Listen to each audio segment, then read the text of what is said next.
Assalamualaikum warahmatullahi wabarakatuh. Apa kabar kalian semua? Semoga kalian dalam keadaan sehat, dilancarkan rezekinya, dan dimudahkan segala urusannya, dan penuh dengan kebahagiaan. Sebelum masuk ke cerita, jangan lupa bantu like, komen, dan subscribe ya. Semoga kalian semua selalu dalam lindungannya.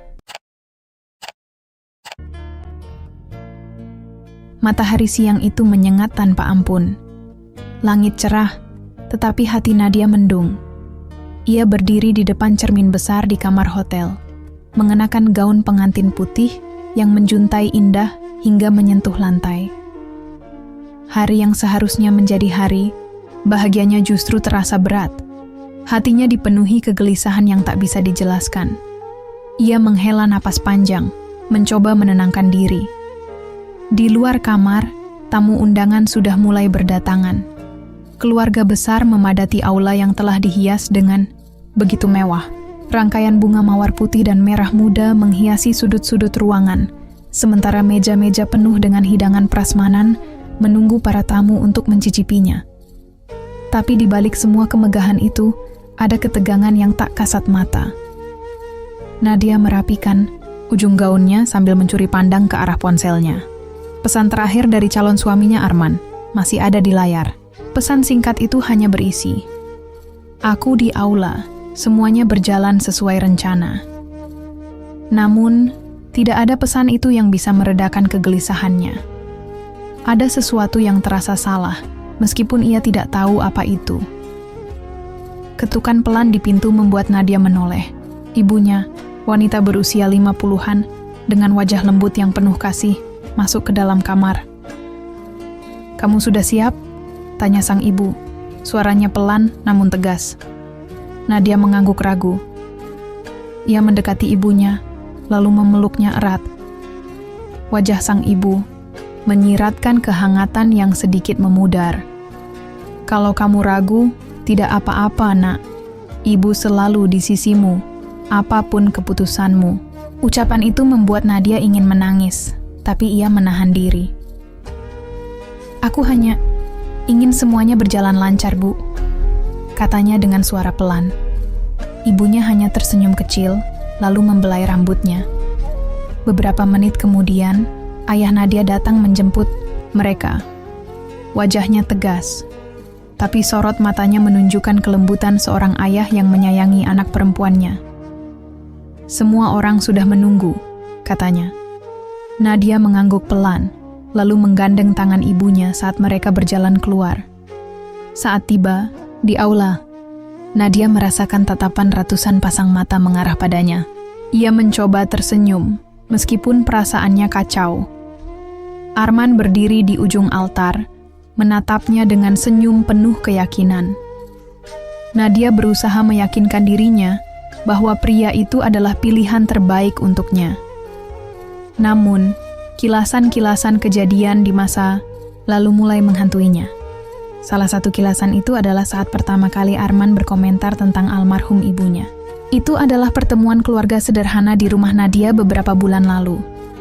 Di tengah percakapan santai, Arman tiba-tiba tertawa kecil saat melihat foto ibu Nadia yang sudah meninggal dunia. Ibunya terlihat sangat biasa saja, ya. Tidak seperti wanita terpelajar, katanya enteng. Kata-kata itu menyayat hati Nadia, tapi ia memilih diam kala itu. Ia menganggap itu hanya candaan yang tidak disengaja. Namun, kejadian serupa berulang lagi. Arman kerap memberikan komentar sinis tentang bagaimana keluarga Nadia tidak setara dengan keluarganya. Meski terasa menyakitkan, Nadia tetap bertahan. Ia berpikir cinta mereka akan mengatasi semuanya. Tapi saat ini, berdiri di depan altar, semua ingatan itu kembali seperti film yang diputar ulang. Nadia memandangi Arman dengan sorot mata yang tidak lagi dipenuhi cinta, melainkan keraguan. Ia merasa seperti orang asing di tengah kerumunan ini. Prosesi pernikahan dimulai. Pendeta berbicara dengan suara penuh khidmat, meminta keduanya untuk mengucapkan janji suci. Saat tiba gilirannya, Nadia terdiam. Suasana menjadi hening. Semua orang menunggu jawabannya, termasuk Arman yang terlihat mulai gelisah. Nadia mengambil napas dalam-dalam, lalu menatap Arman. "Aku tidak bisa," katanya. Akhirnya, suaranya bergetar, tapi ia tetap melanjutkan. "Aku tidak bisa melanjutkan ini." Ruangan itu seketika berubah menjadi lautan keheningan yang mencekam. Semua mata membelalak. Arman tampak terkejut, bahkan marah. "Apa maksudmu, Nadia? Ini pernikahan kita." Nadia menatapnya dengan air mata yang mulai mengalir. "Aku tidak bisa menikahi seseorang yang tidak menghormati keluargaku. Aku tidak bisa menikahi seseorang yang menghina mendiang ibuku." Kata-kata itu membuat Arman terdiam. Wajahnya memerah, tapi ia berusaha menyangkal. "Itu hanya lelucon. Aku tidak pernah bermaksud menghina," katanya dengan nada tinggi. Namun, Nadia tetap teguh pada pendiriannya. "Kata-katamu, sikapmu, semuanya menyakitkan. Kau tidak menghormati ibuku, orang yang paling berarti dalam hidupku. Bagaimana aku bisa yakin kau akan menghormati aku atau keluargaku di masa depan?" Para tamu mulai berbisik-bisik, mencoba memahami apa yang sebenarnya terjadi. Ayah Nadia melangkah, maju, berdiri di samping putrinya. "Jika ini keputusanmu, ayah mendukung," katanya dengan tegas. Arman mencoba meraih tangan Nadia, tetapi ia menarik diri. "Aku minta maaf, Arman, tapi aku tidak bisa menikah denganmu." Arman berdiri terpaku di depan altar. Wajahnya merah padam antara marah, malu, dan bingung. Para tamu mulai berbisik lebih keras. Beberapa berdiri untuk melihat lebih jelas apa yang sedang terjadi. Nadia tetap berdiri teguh, meskipun hatinya terasa berat. Ia tahu keputusannya akan menjadi bahan pembicaraan banyak orang, tapi ia tak peduli. "Apa kau sadar apa yang kau lakukan ini, Nadia?" Arman bertanya dengan suara tajam, mencoba menahan amarahnya. "Kau mempermalukan aku di depan semua orang." Nadia menatapnya dengan mata basah. "Kau sudah mempermalukan aku jauh sebelum hari ini, Arman. Kau mempermalukan ibuku, keluargaku, dan bahkan dirimu sendiri dengan sikapmu. Ini bukan tentang siapa yang benar atau salah. Ini tentang apa yang pantas aku terima." Sejenak suasana berubah menjadi tegang. Arman menggeram pelan, kemudian memutar tubuhnya ke arah keluarga Nadia yang duduk di barisan depan. "Ini semua salah kalian," ujarnya, nada suaranya tajam. "Dari awal, aku tahu keluarga ini tidak cocok untukku." Ayah Nadia, yang selama ini mencoba menjaga ketenangannya, akhirnya berbicara. "Berhenti menyalahkan orang lain, Arman. Kau mungkin merasa dirimu sempurna, tapi tidak ada cinta sejati tanpa rasa hormat. Kalau kau tidak bisa menghormati mendiang istri saya, kau tidak layak menjadi bagian dari keluarga ini." Arman memutar matanya dengan frustrasi. "Cukup, ini sudah keterlaluan," katanya sambil melempar pandangan tajam ke Nadia. "Kau tidak tahu apa yang kau tinggalkan. Aku memberikan segalanya untukmu." Nadia menggeleng pelan. "Kau memberikan segalanya, kecuali penghormatan dan kasih sayang yang tulus. Aku lebih baik hidup sendiri daripada hidup dengan seseorang yang menganggap cinta bisa dibeli." Tiba-tiba, Ibu Arman berdiri dari kursinya. Wanita itu, yang selama ini dikenal tegas dan angkuh, melangkah maju dengan raut wajah dingin. "Cukup, Nadia," katanya, suaranya terdengar penuh wibawa. "Kau hanya gadis kecil yang tidak tahu diri. Kau tidak pantas untuk Arman." Kalimat itu membuat Nadia merasa seperti ditampar. Tapi sebelum ia sempat menjawab, ibunya melangkah maju. Wanita paruh baya itu, meskipun tubuhnya kecil, berbicara dengan suara yang lantang. "Tidak ada seorang pun yang berhak menghina anakku. Kau mungkin punya segalanya, tapi tidak memiliki apa yang lebih penting, hati yang baik." Kata-kata itu seperti cambuk bagi semua orang di ruangan itu. Ibu Arman tampak terkejut, tapi tidak membalas. Nadia menggenggam tangan ibunya erat, merasa lega bahwa ia tidak sendirian. Arman akhirnya menyerah. Ia mengangkat tangannya ke udara dengan ekspresi putus asa. "Baiklah, kalau ini yang kau mau, aku tidak akan memaksa." Tapi ingat Nadia, kau akan menyesal seumur hidup. Nadia tidak menjawab. Ia hanya menatap Arman dengan tegas, lalu berjalan perlahan meninggalkan altar. Semua mata mengikuti langkahnya. Para tamu tampak bingung, beberapa bahkan terlihat kecewa, karena drama ini menghancurkan pesta yang telah mereka tunggu-tunggu.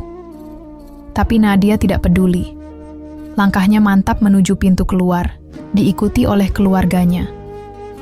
Begitu sampai di luar, Nadia berhenti. Udara sore yang sejuk menyentuh wajahnya, membawa ketenangan di tengah badai emosinya. Ayahnya merangkul pundaknya, sementara ibunya menatapnya dengan senyuman penuh kebanggaan. "Kamu melakukan hal yang benar, Nak," kata ibunya lembut. Nadia mengangguk meskipun hatinya masih terasa berat. "Aku hanya tidak ingin hidup dalam bayang-bayang orang yang tidak menghargai kita, Bu. Aku tahu ini sulit, tapi aku akan belajar untuk melaluinya."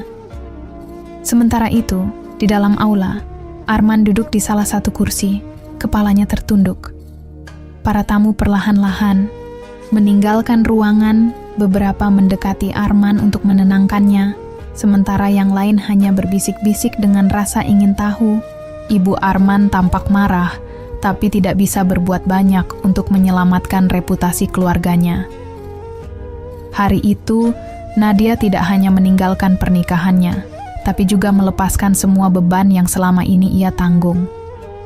Meskipun ia tahu perjalanan ke depannya tidak akan mudah, ia merasa lebih bebas daripada sebelumnya. Beberapa hari setelah insiden di hari pernikahannya, Nadia mencoba kembali menjalani hidupnya dengan normal. Namun, kenyataan tidak seindah harapannya. Kabar tentang pembatalan pernikahan itu dengan cepat menyebar, menjadi topik utama di kalangan keluarga besar, tetangga, bahkan teman-temannya. Setiap kali Nadia keluar rumah, ia merasakan tatapan tajam dari orang-orang di sekitarnya. Berani sekali dia meninggalkan calon suaminya di altar, ujar seorang ibu-ibu di depan warung sembako ketika Nadia kebetulan melintas. Nadia hanya menundukkan kepala, berusaha tidak mendengar. Namun, yang paling sulit adalah bagaimana ia harus menghadapi dirinya sendiri. Setiap malam, ia terjaga lama, memandangi langit-langit kamarnya dengan pikiran penuh. Keputusan itu benar-benar mengubah hidupnya, tetapi ia tahu itu adalah langkah yang tepat. Suatu sore, Nadia duduk di ruang tamu bersama ibunya. Mereka berdua menikmati teh hangat sambil memandangi hujan yang turun. "Bagaimana perasaanmu sekarang, Nak?" tanya ibunya pelan, memecah keheningan. Nadia tersenyum tipis, menatap cangkir teh di tangannya. "Masih berat, Bu. Kadang aku bertanya-tanya, apakah aku terlalu gegabah? Tapi di sisi lain, aku tahu aku tidak bisa hidup bersama seseorang yang tidak menghormati kita." Ibunya mengangguk. "Kamu sudah melakukan hal yang benar, Nadia. Kadang kebenaran itu terasa pahit di awal, tapi pada akhirnya kamu akan bersyukur telah memilih jalan ini." Keesokan harinya, Nadia memutuskan untuk kembali bekerja.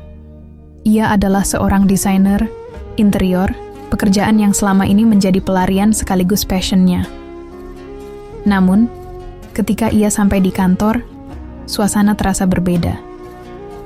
Beberapa rekan kerja tampak menatapnya dengan rasa penasaran. Bisikan-bisikan terdengar dari meja-meja mereka, meskipun tidak ada yang cukup berani untuk berbicara langsung.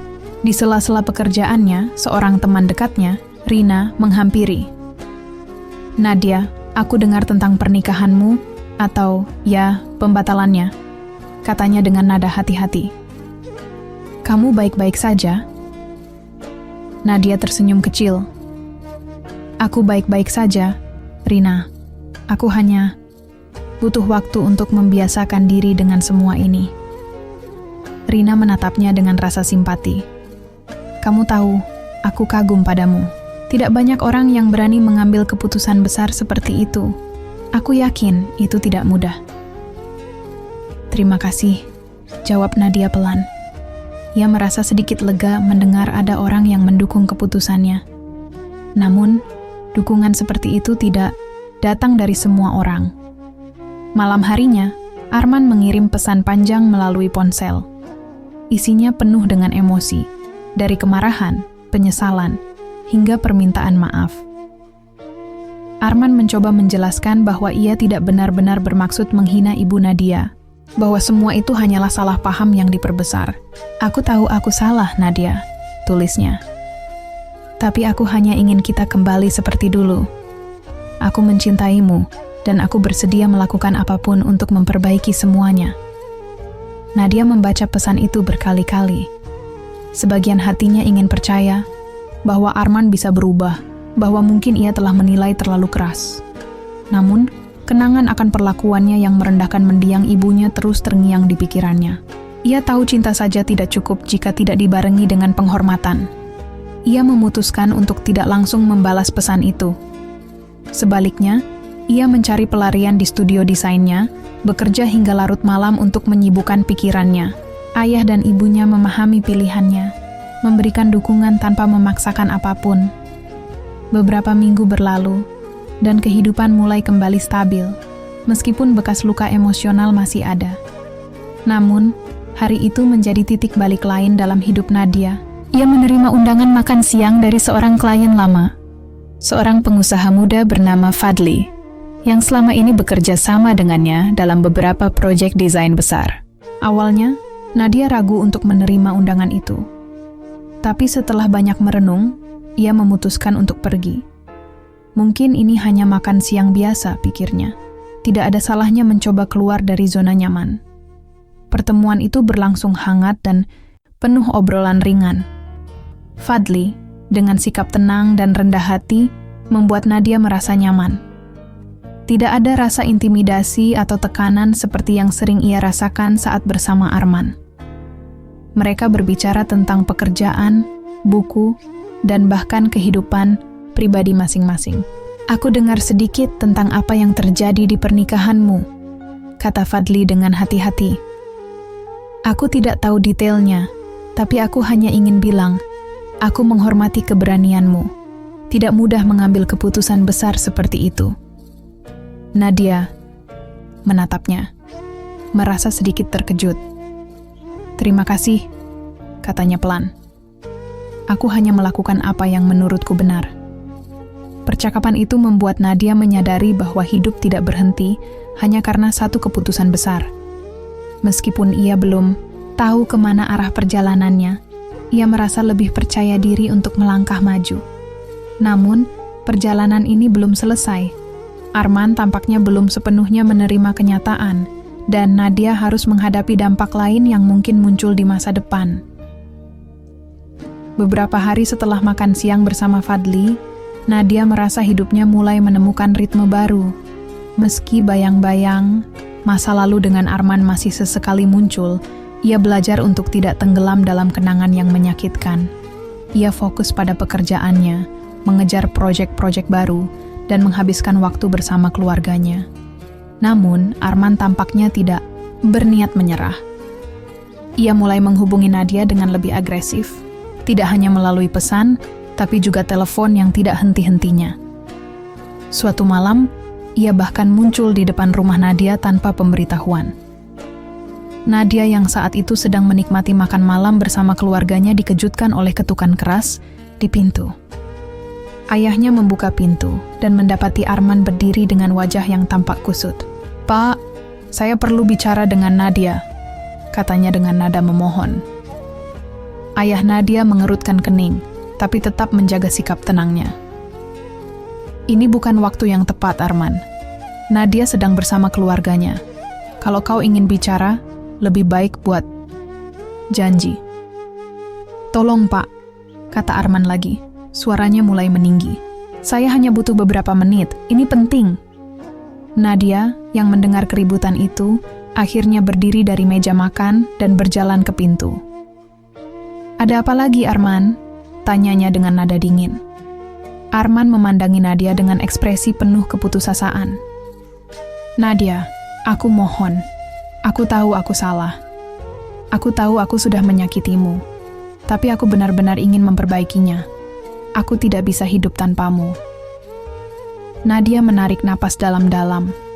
Ia bisa merasakan getaran emosional dalam suaranya, tapi itu tidak Cukup untuk membuatnya berubah pikiran.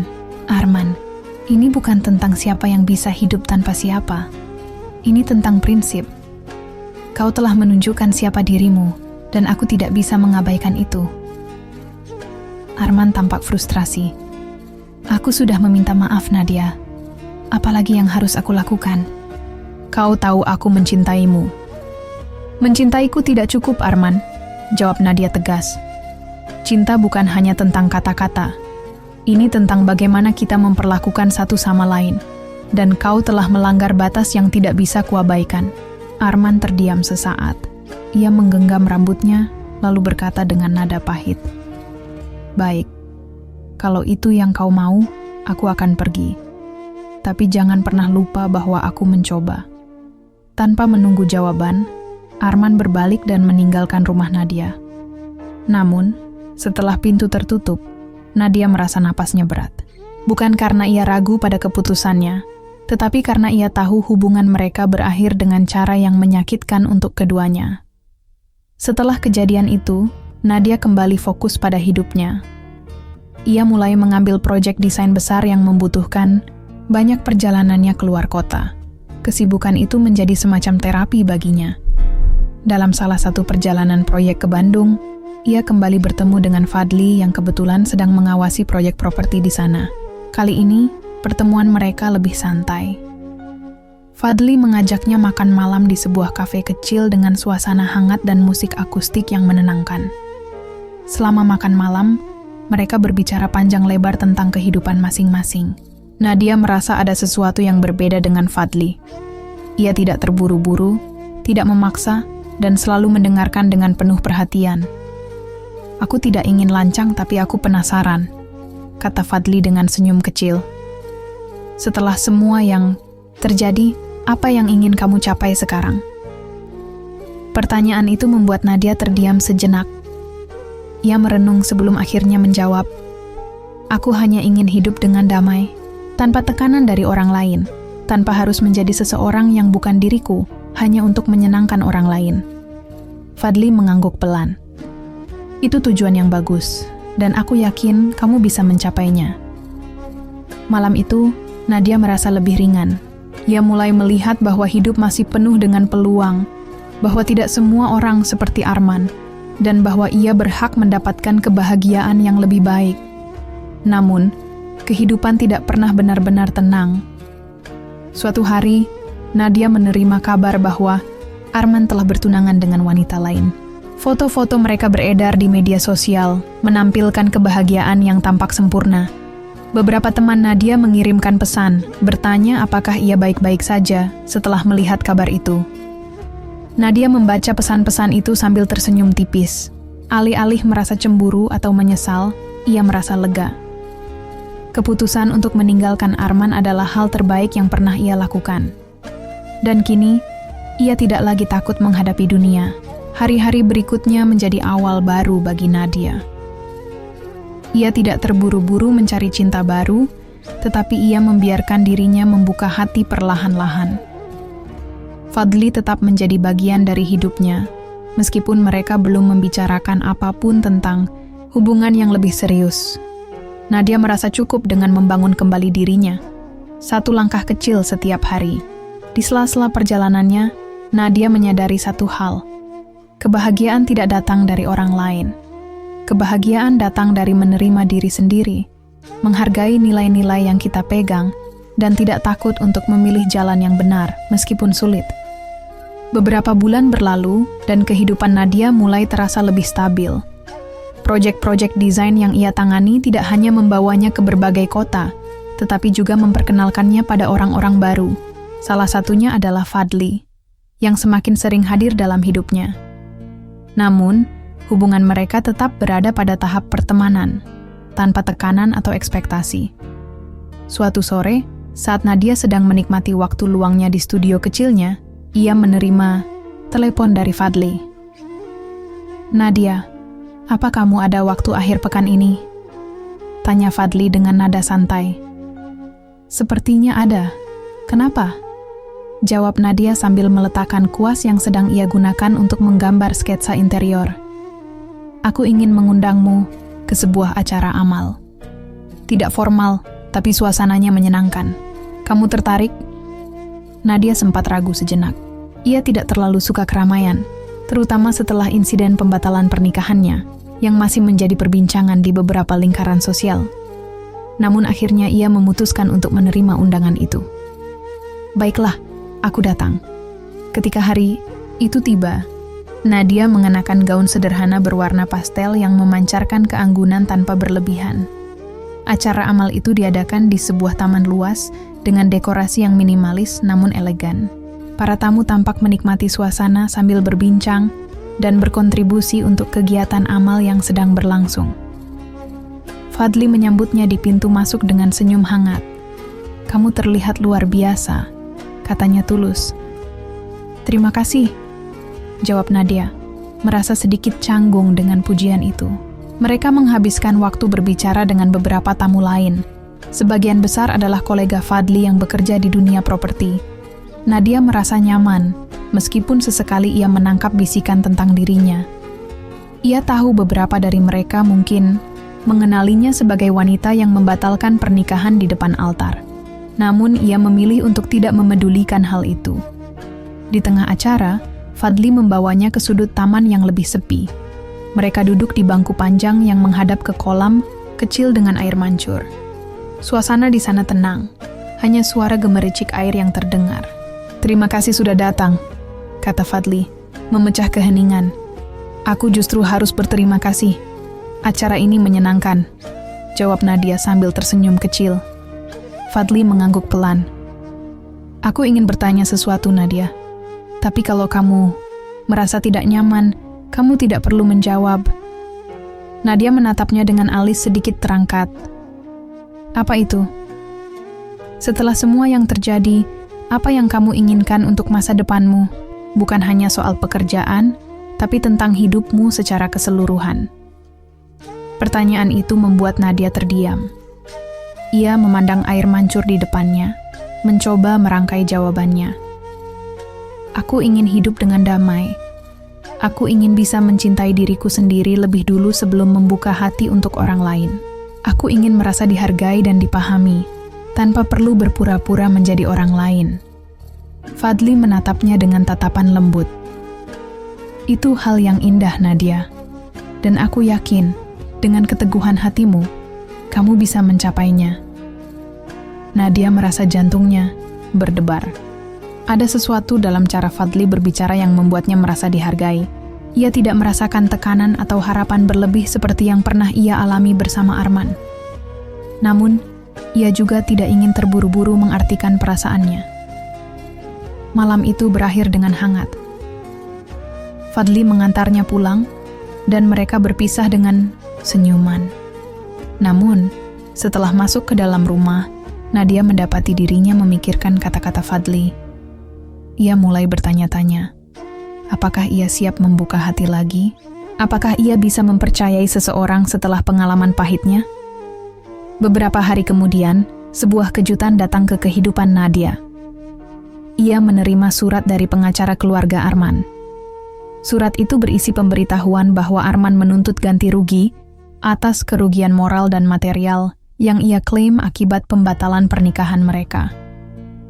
Jumlah yang disebutkan dalam surat itu tidak main-main, mencapai ratusan juta rupiah. Nadia merasa dadanya sesak membaca surat itu. Ia tidak percaya Arman akan melakukan hal seperti ini. "Apa maksudnya ini?" tanyanya dengan nada emosi kepada ayahnya. Ayahnya membaca surat itu dengan seksama, lalu meletakkannya di meja dengan wajah dingin. "Ini tidak lebih dari upaya untuk menekanmu. Dia tahu dia tidak punya dasar hukum yang kuat, tapi dia ingin membuatmu merasa terpojok." Nadia menghela napas panjang. "Aku pikir semuanya sudah selesai, tapi dia malah melakukan ini. Kita akan hadapi ini bersama," kata ayahnya tegas. "Dia tidak bisa seenaknya mengancammu." Nadia tahu bahwa ini akan menjadi babak baru dalam perjalanannya. Ia harus menghadapi Arman lagi, kali ini di jalur hukum. Namun ia merasa tidak sendirian. Dengan dukungan keluarganya dan orang-orang seperti Fadli, ia yakin bisa melewati badai ini Langkah pertama yang Nadia ambil adalah menemui seorang pengacara. Bersama ayahnya, ia mendatangi kantor seorang pengacara terkenal bernama Busari, seorang wanita tangguh yang sudah berpengalaman menangani kasus keluarga dan perdata.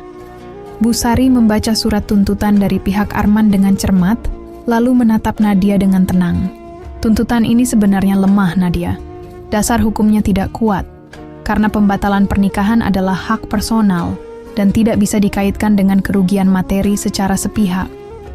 Namun, kita tetap harus menanggapinya dengan serius. Nadia mengangguk. Pelan. Saya tidak ingin masalah ini berlarut-larut, Bu Sari. Saya hanya ingin ini segera selesai. Kita akan melakukannya dengan cara yang benar. Kita ajukan balasan resmi yang menjelaskan posisi hukummu, dan jika dia tetap ingin melanjutkan, kita siap menghadapi di pengadilan, kata Busari dengan tegas. Dalam beberapa minggu berikutnya, kehidupan Nadia kembali dipenuhi tekanan. Pihak Arman tidak mundur, bahkan semakin agresif. Surat-surat tambahan terus berdatangan, dan gosip tentang tuntutan itu mulai menyebar. Nadia tahu bahwa ini adalah cara Arman untuk membalas dendam karena merasa dipermalukan di depan umum. Namun, di tengah semua kekacauan itu, Nadia mendapatkan dukungan yang tak terduga dari Fadli. Ia sering menelepon, mengirim pesan, bahkan beberapa kali datang untuk memastikan Nadia baik-baik saja. Kalau ada yang bisa kubantu Nadia, katakan saja, kata Fadli suatu sore saat mereka duduk di kafe dekat kantor Nadia. Aku sudah cukup terbantu hanya dengan kau ada di sini, jawab Nadia dengan senyum lelah. Terkadang, aku merasa seperti sedang melawan dunia. Fadli menatapnya dalam-dalam. Kau tidak sendirian, Nadia. Kau memiliki keluargamu, teman-temanmu, dan aku. Kata-kata itu membuat Nadia terdiam. Ia merasakan kehangatan dalam hati, sesuatu yang sudah lama tidak ia rasakan. Namun, ia juga takut. Takut terluka lagi, takut membiarkan seseorang masuk ke dalam hidupnya, hanya untuk kehilangan mereka nanti. Pada hari sidang pertama, Nadia tiba di pengadilan bersama ayahnya dan Busari. Ruang sidang kecil itu dipenuhi oleh beberapa orang yang tampak penasaran dengan kasus mereka. Di sisi lain ruangan, Arman duduk bersama pengacaranya. Wajahnya tampak dingin, hampir tanpa ekspresi. Sidang berjalan cukup alot. Pihak Arman berusaha menunjukkan bahwa pembatalan pernikahan itu menyebabkan kerugian besar bagi Arman, baik secara moral maupun material. Namun, Busari dengan tenang membantah setiap argumen mereka, menggunakan fakta dan logika hukum yang kuat. Setelah sidang pertama usai, Nadia keluar dari ruangan dengan perasaan campur aduk. Ia merasa lega karena tim pengacaranya kuat, tapi ia juga lelah dengan semua drama ini. Saat mereka keluar dari gedung pengadilan, Nadia melihat Fadli menunggu di luar. Ia mengenakan kemeja sederhana dan tersenyum ketika melihat Nadia. "Kau datang?" Nadia bertanya. Terkejut. "Tentu saja, aku ingin memastikan kau baik-baik saja," jawab Fadli sambil menyerahkan sebotol air mineral padanya. Nadia merasa hatinya hangat. "Terima kasih, Fadli. Aku menghargai ini." Fadli tersenyum kecil. "Aku tahu ini sulit, Nadia. Tapi, aku percaya kau lebih kuat dari apa yang kau kira." Sidang demi sidang berlangsung selama beberapa bulan. Setiap kali pihak Arman mencoba berbagai cara untuk menekan Nadia. Namun, semakin lama, semakin terlihat bahwa mereka tidak memiliki bukti yang cukup kuat. Di sisi lain, Nadia mulai menemukan kekuatannya sendiri. Ia tidak lagi takut menghadapi tatapan tajam atau gosip. Ia berdiri teguh, percaya pada kebenaran yang ia perjuangkan. Pada akhirnya, pengadilan memutuskan untuk menolak tuntutan Arman. Keputusan itu disambut dengan lega oleh Nadia dan keluarganya. Setelah sidang terakhir, Busari memberi Nadia pelukan hangat. "Kamu sudah melalui banyak hal, Nadia. Sekarang saatnya untuk melanjutkan hidup." Di luar gedung pengadilan, Fadli kembali menunggunya. Kali ini, ia membawa buket bunga kecil. "Untuk merayakan kemenanganmu, katanya dengan senyum lebar. Nadia tertawa kecil, merasa sedikit malu. Kau benar-benar tidak perlu repot. Aku ingin melakukannya, jawab Fadli. Karena aku tahu, ini adalah awal baru untukmu. Nadia menerima bunga itu dengan senyuman. Di matanya, Fadli bukan hanya teman, tapi seseorang yang selalu ada di saat ia membutuhkan. Mungkin, hanya mungkin, ia bisa belajar mempercayai cinta lagi. Tapi kali ini, ia akan melakukannya dengan lebih bijaksana. Beberapa minggu setelah kemenangan di pengadilan, hidup Nadia mulai kembali normal. Ia merasa beban yang selama ini menghimpitnya perlahan menghilang. Fokusnya kembali pada pekerjaan, keluarganya, dan sedikit waktu yang ia luangkan untuk dirinya sendiri. Namun, kehadiran Fadli semakin terasa dalam hari-harinya. Satu malam, Fadli mengundangnya untuk makan malam di sebuah restoran yang agak jauh dari pusat kota. Nadia awalnya merasa ragu, mengingat undangan itu terasa lebih personal dibandingkan pertemuan-pertemuan mereka sebelumnya. Namun, ia memutuskan untuk datang, merasa bahwa Fadli pantas mendapatkan kesempatan. Restoran itu terletak di tepi danau kecil, dengan cahaya lampu temaram yang memantul di permukaan air. Suasananya begitu damai, sangat berbeda dengan suasana gemuruh yang Nadia rasakan dalam beberapa bulan terakhir. Fadli sudah menunggunya di sana, mengenakan kemeja putih yang sederhana namun rapi. Kamu memilih tempat yang sangat indah, kata Nadia saat mereka duduk. Aku pikir kamu butuh suasana tenang, jawab Fadli sambil tersenyum. Makan malam itu berlangsung dengan santai. Mereka berbicara tentang banyak hal, tentang pekerjaan, rencana masa depan, bahkan kenangan masa kecil mereka. Nadia merasa bahwa ia bisa menjadi dirinya sendiri di depan Fadli, tanpa harus berpura-pura atau menjaga jarak. Di akhir malam, Fadli menghela napas pelan sebelum berbicara. Nadia, ada sesuatu yang ingin aku sampaikan. Nadia menatapnya, menunggu dengan tenang. Ada sesuatu dalam nada suaranya yang membuatnya merasa bahwa ini adalah momen penting. Aku tahu kamu masih butuh waktu, kata Fadli dengan hati-hati. Dan aku tidak ingin terburu-buru atau memaksakan apapun. Tapi aku ingin kamu tahu bahwa aku peduli padamu. Aku menghargai siapa dirimu, dan aku ingin menjadi bagian dari hidupmu, jika kamu mengizinkan. Kata-kata itu membuat Nadia terdiam. Ia merasakan debaran di dadanya, campuran antara rasa terkejut, haru, dan kebahagiaan. Namun, ia juga tahu bahwa dirinya belum sepenuhnya pulih dari luka masa lalu. Fadli, aku tidak tahu harus berkata apa, jawab Nadia jujur. Kamu adalah orang yang luar biasa, dan aku sangat menghargai kehadiranmu. Tapi aku juga tidak ingin memberi harapan yang aku sendiri belum yakin bisa penuhi. Fadli tersenyum lembut. Aku mengerti, Nadia. Aku hanya ingin kamu tahu apa yang aku rasakan. Aku akan menunggumu sejauh manapun perjalanan ini. Tidak ada tekanan, tidak ada ekspektasi. Aku hanya ingin mendukungmu. Air mata Nadia menggenang di matanya. Ia merasa lega bahwa Fadli memahaminya, bahwa ia tidak perlu terburu-buru membuat keputusan. Malam itu, mereka pulang dengan hati yang lebih ringan, masing-masing membawa harapan kecil tentang masa depan. Hari-hari berikutnya, Nadia kembali fokus pada pekerjaannya. Ia mendapatkan tawaran besar untuk mendesain interior sebuah hotel butik yang berlokasi di Bali. Proyek itu adalah salah satu impiannya, dan ia tidak ragu untuk menerima tantangan tersebut.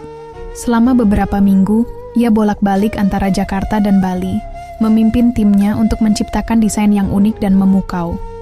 Di sisi lain, hubungan Nadia dan Fadli tetap berjalan dengan natural. Mereka sering berbicara di telepon atau bertukar pesan, saling mendukung dalam kesibukan masing-masing. Meski belum ada komitmen yang lebih dalam, Nadia merasa bahwa kehadiran Fadli adalah sesuatu yang berharga. Namun, tidak semua orang mendukung hubungan mereka.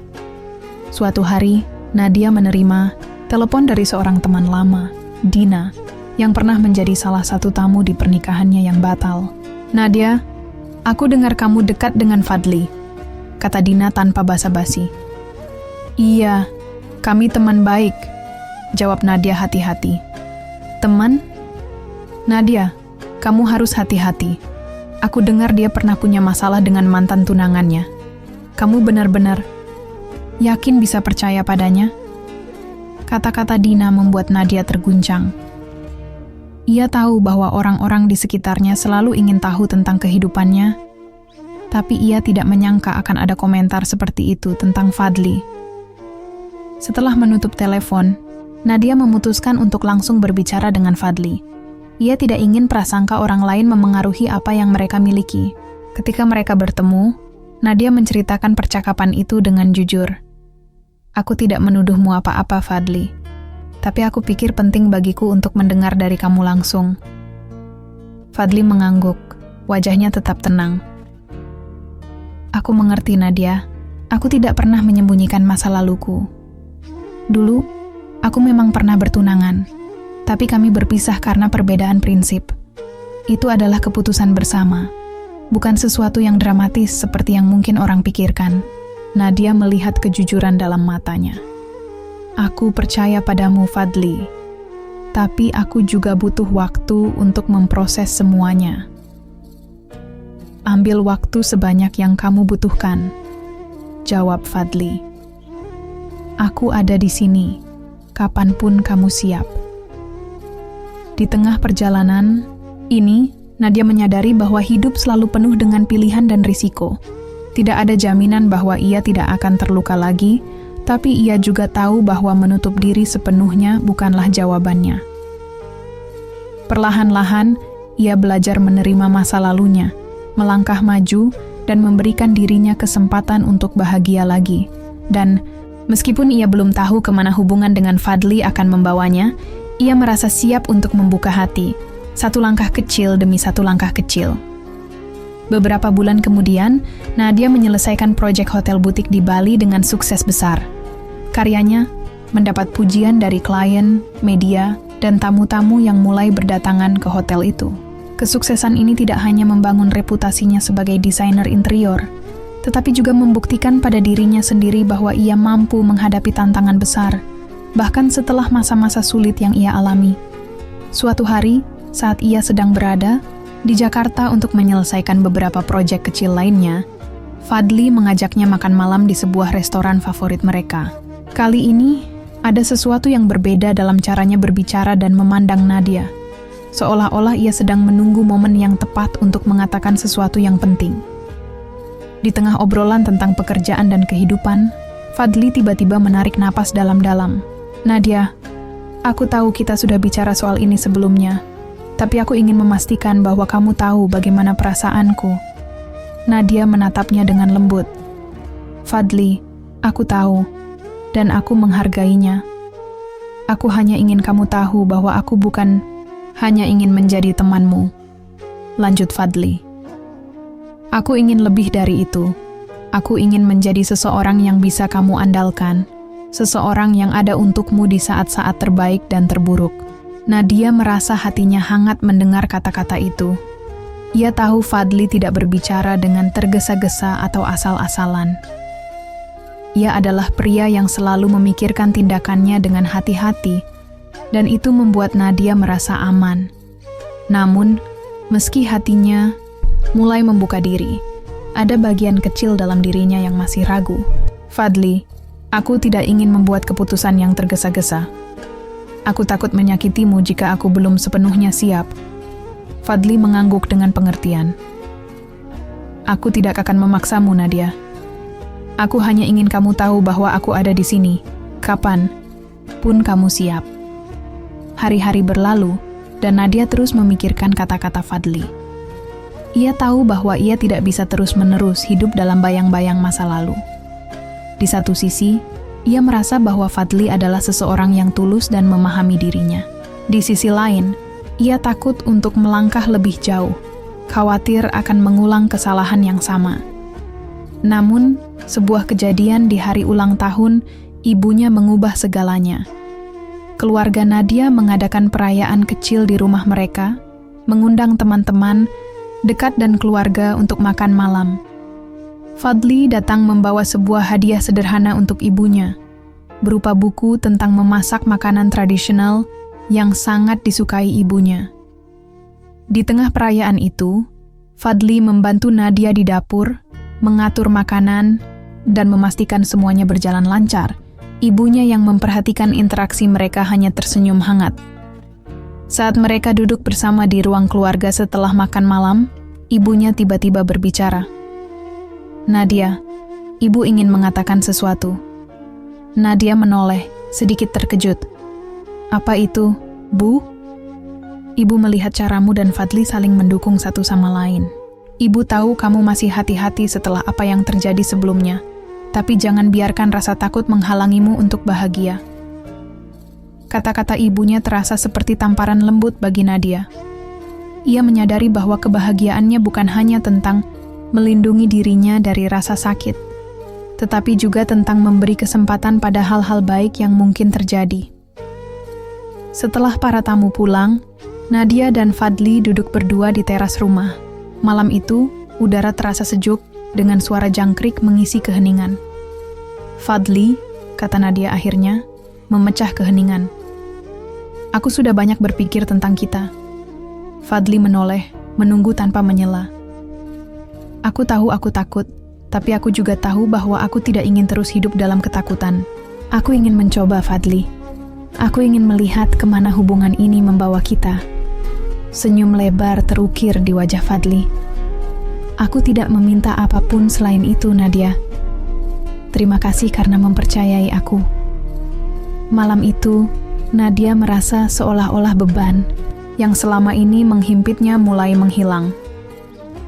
Ia tahu bahwa perjalanan ini tidak akan mudah, tapi untuk pertama kalinya, ia merasa siap untuk melangkah maju, bersama seseorang yang benar-benar peduli padanya. Hubungan Nadia dan Fadli terus berkembang. Mereka saling mendukung, baik dalam pekerjaan maupun kehidupan pribadi. Nadia mulai belajar bahwa membuka hati tidak berarti melupakan masa lalu, tetapi menerima bahwa hidup terus berjalan. Dan di tengah semua tantangan yang mereka hadapi, ia merasa bahwa ia akhirnya menemukan seseorang yang bisa ia sebut sebagai rumah. Seiring waktu, hubungan Nadia dan Fadli semakin kokoh. Mereka saling mendukung dalam setiap aspek kehidupan, dan Nadia mulai merasakan sesuatu yang berbeda. Cinta yang tumbuh kali ini bukanlah cinta yang penuh dengan euforia sesaat, melainkan cinta yang stabil dan menenangkan. Ia merasa aman bersama Fadli, dan rasa percaya yang dulu hilang perlahan kembali. Suatu hari, Nadia menerima undangan untuk menghadiri acara penghargaan desain interior. Ia dinominasikan dalam kategori Desainer Interior Terbaik tahun ini, atas karyanya pada hotel butik di Bali. Fadli, tentu saja, adalah orang pertama yang Nadia ajak untuk menemani. Acara itu berlangsung di sebuah ballroom mewah dengan suasana penuh kegembiraan. Saat namanya diumumkan sebagai pemenang, Nadia terkejut dan tersenyum lebar. Ia berjalan ke atas panggung, menerima piala, dan memberikan pidato singkat yang penuh rasa syukur. Namun, yang membuat malam itu tak terlupakan adalah momen setelah acara selesai. Saat mereka keluar dari ballroom dan berdiri di balkon, menghadap ke kota yang gemerlap dengan lampu-lampu malam, Fadli meraih tangan Nadia. "Nadia," katanya dengan suara yang sedikit bergetar. "Aku tahu ini mungkin terasa tiba-tiba, tapi aku tidak ingin menunda lebih lama lagi. Aku ingin menjalani sisa hidupku bersamamu." Nadia terdiam. Matanya melebar saat melihat Fadli mengeluarkan sebuah cincin sederhana namun elegan dari saku jasnya. "Ini bukan soal seberapa besar aku mencintaimu, karena aku yakin kamu sudah tahu itu. Tapi ini tentang bagaimana aku ingin mendampingimu di setiap langkah perjalanan hidupmu, suka maupun duka. Nadia, maukah kamu menikah denganku?" Udara terasa hening untuk sesaat. Nadia menatap Fadli, melihat kesungguhan di matanya. Air mata menggenang di matanya. Tapi kali ini bukan air mata kesedihan, melainkan kebahagiaan. "Fadli," katanya dengan suara bergetar, "aku sudah banyak berpikir tentang ini. Dan aku tahu, Aku tidak pernah merasa lebih yakin dalam hidupku. Ia mengangguk sambil tersenyum. Ya, aku mau menikah denganmu. Sorak kecil terdengar dari beberapa teman mereka yang kebetulan berada di dekat balkon, menyaksikan momen itu dari kejauhan. Fadli memasangkan cincin itu di jari Nadia, lalu menariknya dalam pelukan hangat. Beberapa bulan kemudian, pernikahan mereka diadakan dengan sederhana namun penuh makna di sebuah taman yang indah. Nadia memilih gaun putih sederhana dan Fadli mengenakan jas abu-abu yang rapi. Di depan keluarga dan teman-teman terdekat, mereka mengucapkan janji suci. Saat ayah Nadia menyerahkan tangannya kepada Fadli, ia berbisik, "Jagalah anakku dengan baik, Fadli. Dengan seluruh hidupku." Jawab Fadli mantap. Ketika akhirnya Nadia dan Fadli berdiri bersama di altar, Nadia merasa bahwa semua rasa sakit dan perjuangannya selama ini memiliki tujuan. Ia telah menemukan cinta yang sejati, cinta yang memberinya kekuatan untuk berdamai dengan masa lalu dan melangkah ke masa depan tanpa rasa ragu. Setelah mereka saling mengucap janji dan berbagi ciuman pertama sebagai suami istri, para tamu bersorak bahagia. Ibunda Nadia tersenyum, air mata haru membasahi pipinya. Di tengah kebahagiaan itu, Nadia merasa bahwa ia tidak hanya memenangkan cinta, tetapi juga menemukan dirinya kembali. Malam itu, ketika pesta usai dan mereka berdua duduk di taman yang dihiasi lampu-lampu kecil, Fadli menggenggam tangan Nadia. "Kita memulainya dengan hati-hati, Nadia. Dan aku janji akan selalu seperti ini. Bersamamu, aku merasa lengkap." Nadia tersenyum, menatap bintang-bintang di atas. "Bersamamu, Fadli, aku tahu aku sudah di tempat yang seharusnya." Dan untuk pertama kalinya dalam waktu yang lama, Nadia merasa bahwa kebahagiaan yang ia rasakan tidak lagi semu, melainkan nyata dan abadi. Dalam kisah ini, Nadia mengajarkan kita bahwa hidup adalah perjalanan yang penuh dengan luka, pelajaran, dan harapan.